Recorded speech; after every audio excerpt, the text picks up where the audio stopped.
Oh, hi there, big boys. Welcome to my review of Guns Gone Curly for the Nintendo Switch. Now, this is a really fun Metal Slug-esque, sort of shanky-like 2D combat-focused platformer thing. Best way I can sort of describe it. There's lots of jumping and shooting.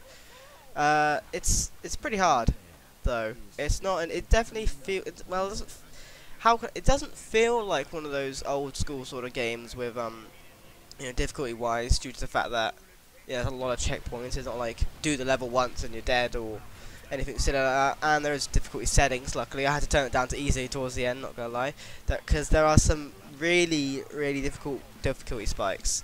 There's one bit on a bridge, and also a bit with some like military sort of guys with rocket launchers. It's really difficult. But luckily, the game is super fun to play. Just like the dismemberment, right? When you shoot them in the head, get a headshot. It's so incredibly satisfying. It's weird. I can't really point out how satisfying it is. But when you hit that button and then you see the gun bullet sort of go sting right into his face, and then it blows off, and then the head falls off. It's great. But here's the thing: headshots are really hard to get because this game's got a bit of a weird sort of mechanic where you basically can't aim. It just sort of goes in front of you, whichever direction you're going, which I think would normally be fine in a game where shooting's not really the focus, but when shooting is the focus, it's a bit of an awkward situation. It's a bit like Metroid, you know how Metroid you sort of shoot in front of you, but at least there's always you can still aim. I think if you like sort of aim your joystick upwards, but you can't in this game, so a bit simple and weird, but yeah, it means you've got to sort of jump and shoot to get some of the headshots. Luckily, some enemies you literally just can't get headshots on them. All you have to do is crouch to get them, which is a different mechanic, I suppose. And you get some which are like fat, and you can't, shoot because otherwise you'll blow up.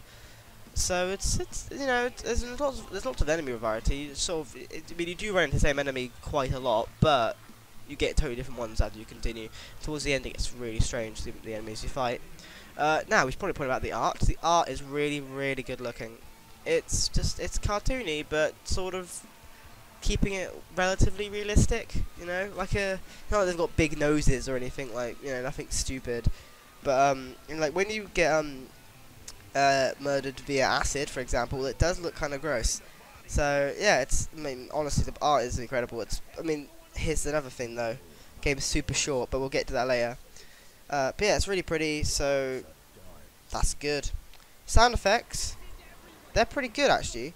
I mean, they don't sound realistic or anything, but I mean, they just, I'm never really like, oh, I can only hear the music right now or something like that. I'm never left thinking that. There's always a load more sounds to hear, but none of them really get on your nerves either. Although maybe the dialogue, which the man says, is a bit too off. He goes on like, oh, better kill these zombies, or like, where'd these zombies come from, and stupid stuff like that, and you get that quite a lot, is hearing the same sort of dialogue, but there we go, I suppose. It'd be nice if it's toned down a bit, but anyway, music's also pretty good, but nothing to be amazed by, but it is there. We've probably talked about the Switch performance now. It runs okay on the Switch, pretty good, mostly sort of frame rate, but there was some slowdowns during some intensive parts. Game usually ran at 60 FPS. I think the lowest I went to was about 40, so yeah, it's not too bad. There were a couple stuttering parts if you're playing multiplayer. By multiplayer, I mean local multiplayer. So, it's pretty good. Haptics are fine, but not overly impressive. You basically just get haptics whenever you will take damage, which I would kind of like if you get some like light haptics, not major, but like light haptics if you shot your gun to make it feel a bit more satisfying. Because the problem is, I guess you'd have to make it obvious that there's a difference in you taking damage and you dealing damage, because otherwise it would look a bit weird, I suppose, because you'd be like, why am I taking damage all of a sudden? But yeah, that's a nice little, well, that's the thing they should have added if they wanted to. Joy-Cons works great with the Switch. I actually think the controls are better with just one Joy-Con than two, because for some reason switching, like, your shoot button is set to like right trigger on the Switch when you've got two Joy-Cons, but when you've got one, it's like the square button, which I think, well, X, I suppose. Yeah, X, which I think works better, but up to you, I suppose. Luckily, you've got the choice of that, and obviously, you can do like a multiplayer, and that works really good. The story, it's pretty weak. but it's not the focus, so it's fine.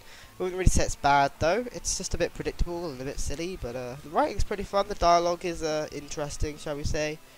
But I mean, don't go in expecting The Last of Us, and you'll probably at least be relatively entertained.